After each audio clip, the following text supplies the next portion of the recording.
The rain started somewhere around Knoxville. Not a drizzle. A real November rain. The kind that comes in sideways and turns the highway into a gray smear. You're just guessing your way through. My wipers were doing their best, which wasn't saying much. The left one had a skip in it I'd been meaning to fix in September. I had the defroster on full blast and still had to lean forward every few minutes to wipe the fog off the inside of the windshield with my sleeve. 4 hours. That's how long the drive was from Maryville to Nashville on a clear day. That afternoon it was pushing 5.5, and my right knee was reminding me of every one of those miles. Tell me something in the comments. Have you ever driven through miserable weather, rain, snow? Didn't matter. Just to be with someone you loved? And when you got there, did they make you feel like it was worth it? I want to know. Because that Thanksgiving, I found out exactly where I stood, and it wasn't where I thought. My son's name is Alec. He's 34. His wife's name is Petra.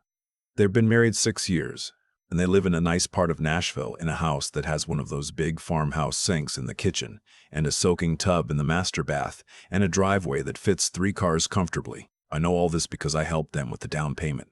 $40,000. 4 years ago when they were stretching to qualify for the mortgage. I didn't say that to hold it over them. I said yes because Alec was my son, and I loved him, and that's what fathers do. I'm 67 years old. I retired 3 years ago from 31 years working as a civil engineer for the county. Not glamorous work. Storm drains, road specs, bridge load calculations. But it was steady, it was honest, and I was good at it. My pension comes in the first of every month like clockwork, and I have savings I built quietly over decades because I grew up with nothing and I never forgot what that felt like. My wife, Donna, passed 4 years ago. Ovarian cancer, 14 months from diagnosis to the end. After she was gone, Alec was all I had left that mattered. That's the thing about being a widower with one child. All your love goes into one place, and you tell yourself that's okay. You tell yourself he knows. You tell yourself he knows. You tell yourself it's enough. I should have told myself a few other things too. I hadn't planned on coming early. The original plan was to arrive around 2 just before dinner, but I'd been restless since morning. The kind of restless that comes when you rattle around a quiet house on a holiday, and every room still has something of Donna's in it. Her reading lamp, her ceramic rooster on the kitchen windowsill, the calendar she bought in January and never got to finish filling in. I left Maryville at 9.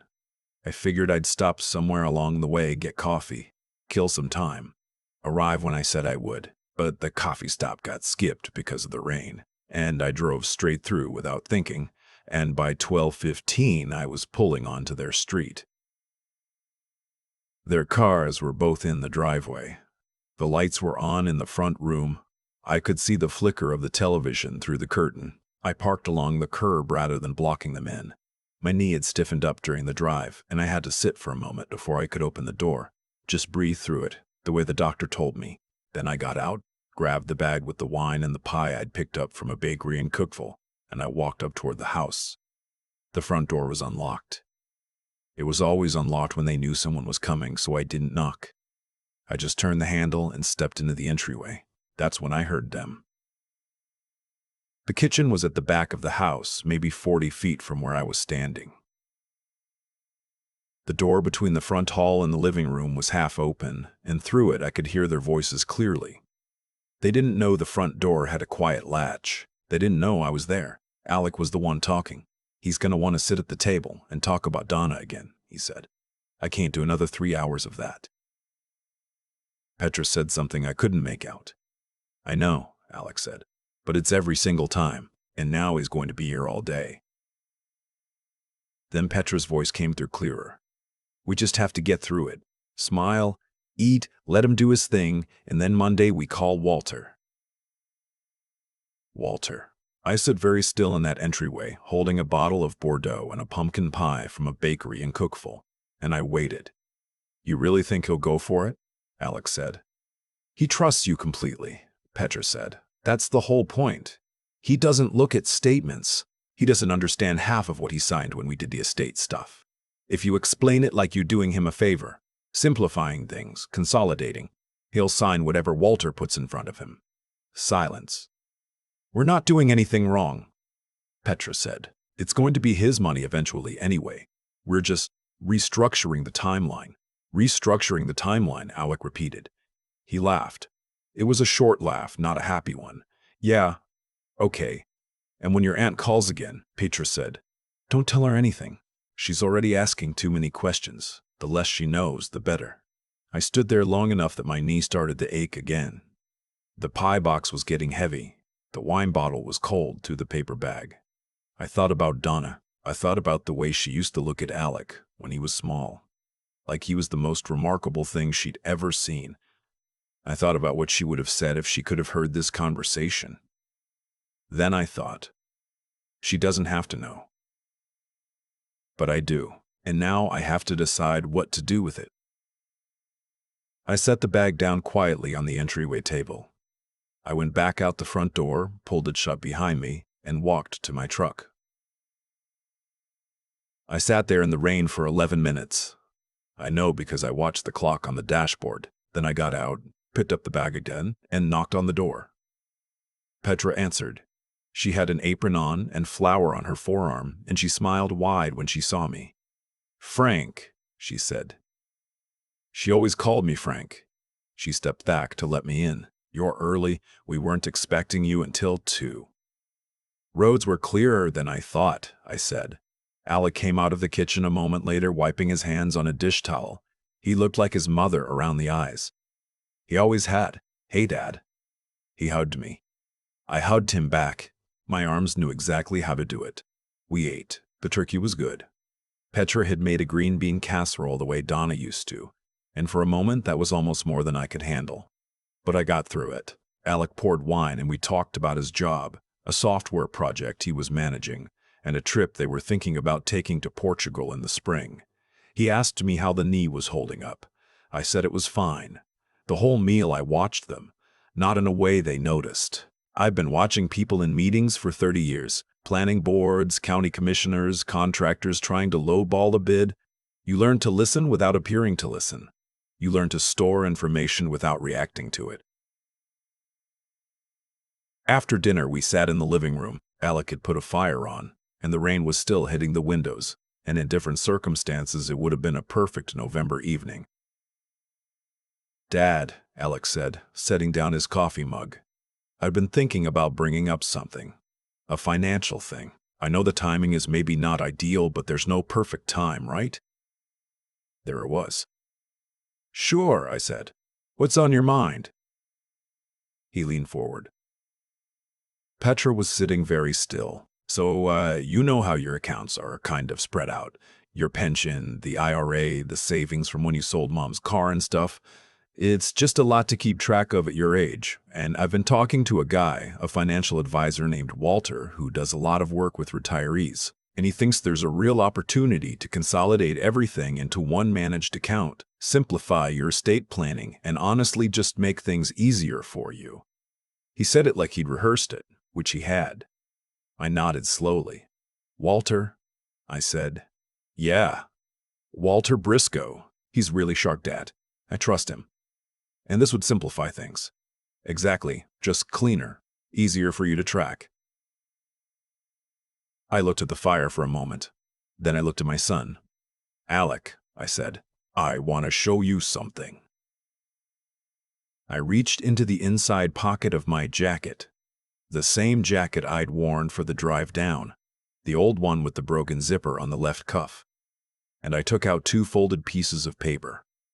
I smoothed them on my knee and set them on the coffee table between us. The first was a letter dated the previous Thursday from a firm in Knoxville.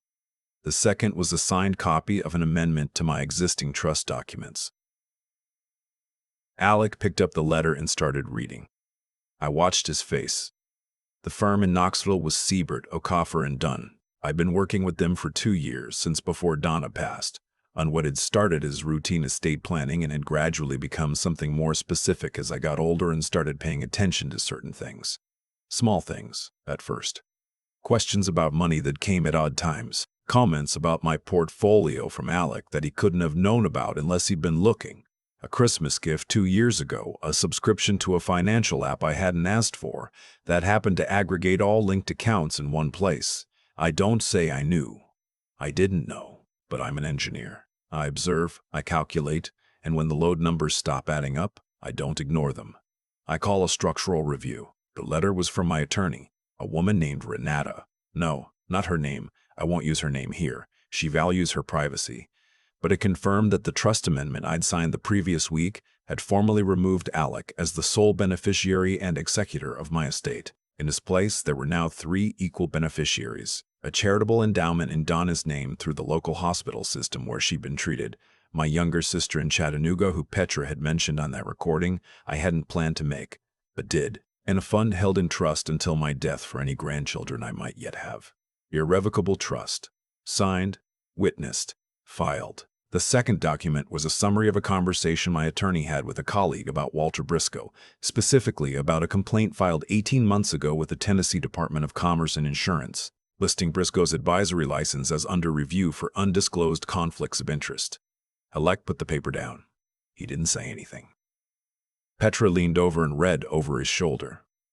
I watched the color leave her face the way the sky clears after a storm. Slowly, then all at once. "Dad," Alec said finally. His voice was different now. The rehearsed ease was completely gone. We weren't trying to. "I know what you were trying to do," I said. I kept my voice level. This wasn't a shouting moment. I decided that in the truck, in the rain, watching the dashboard clock tick from 12:15 to 12:26. I stood in your entryway for a while before I knocked. I heard enough. Petra started to say something. I held up one hand gently. "I'm not going to yell," I said. "I'm not going to make a scene on Thanksgiving. I'm going to finish my coffee, and then I'm going to drive home, and I'm going to let you both sit with this." "Dad, please." Alec's voice broke slightly on the second word. "It wasn't. Okay, we talked about it, but we never actually did anything." "I know," I said. "And that's the only reason this conversation is happening as calmly as it is." "Then why?" He gestured at the documents. "Because intentions have a way of becoming actions," I said. "And I decided a long time ago that I wasn't going to wait until after the fact to protect what your mother and I built. I made those changes because it was the right thing to do, not because of what I heard today. I heard what I heard today, and it told me the timing was correct." I picked up my coffee cup. The fire popped. Outside, the rain was easing off. "I love you," I said. "I want you to know that isn't changed by this. But love doesn't mean unlimited access, and it doesn't mean I stop paying attention." Neither of them said anything. Petra was looking at the floor. Alec was looking at me with an expression I hadn't seen on his face since he was 12 years old, and I'd caught him lying about where he'd been after school. Shame. Real shame. Not the performance of it. I finished my coffee. I folded the documents back into my jacket pocket. I stood up. My knee argued briefly, and I let it. And I went to the front closet and got my coat. "The turkey was excellent," I said to Petra. I meant it. She nodded without looking up. I said goodbye to Alec at the door. He hugged me again. This time, the hug was different. Tighter and off balance, the way you hold on to something when you realize you almost lost it. "I'm sorry, Dad," he said quietly. "I know you are," I said. "That's a start." I drove back to Maryville in the dark. The rain had stopped by the time I got past Cookville, and the highway opened up and the sky cleared and I could see stars above the ridge line to the east. My knee ached. The left wiper still had that skip in it. The heater took 10 minutes to get going the way it always did. But I drove. I thought about Donna the whole way home. I thought about the 33 years we had together, and the house we paid off in 2009, and the vacations we took every summer to the same rental cottage on Douglas Lake, because we both loved it and couldn't think of a reason to go anywhere else. I thought about the way she used to fall asleep in her chair by the window with a book still open in her lap, and how I'd take the book and put her bookmark in and turn off the lamp, and she'd never wake up. I thought about the fact that she would have been devastated by what I'd heard in that kitchen. And I thought about the fact that she also would have told me, "You handle it right. Don't burn the bridge. But don't let them cross it either. Not like this." That was Donna, pragmatic and fair, right to the end. I don't know what happens next with Alec. I don't know if he becomes the man I need him to be, or if the distance between us grows from here. What I know is that I gave him the chance to reckon with it honestly, and what he does with that chance is his choice now, not mine. What I also know is this: the estate is protected. The endowment in Donna's name is set up and funded. My sister is taken care of. Whatever grandchildren I may one day have will be provided for. And Walter Briscoe can find someone else's retirement account to manage. My attorney's invoice came 2 weeks later. I paid it without a second thought. Honestly, it was the best money I'd spent in years. I'm 67 years old. I drove 4 hours in the rain to eat Thanksgiving dinner with my son, and came home with something I hadn't expected: clarity. About where I stood. About what mattered. About the difference between being loved and being useful, if you've ever had to make that distinction yourself. About a child, a sibling, anyone, leave me a comment below. I read every single one.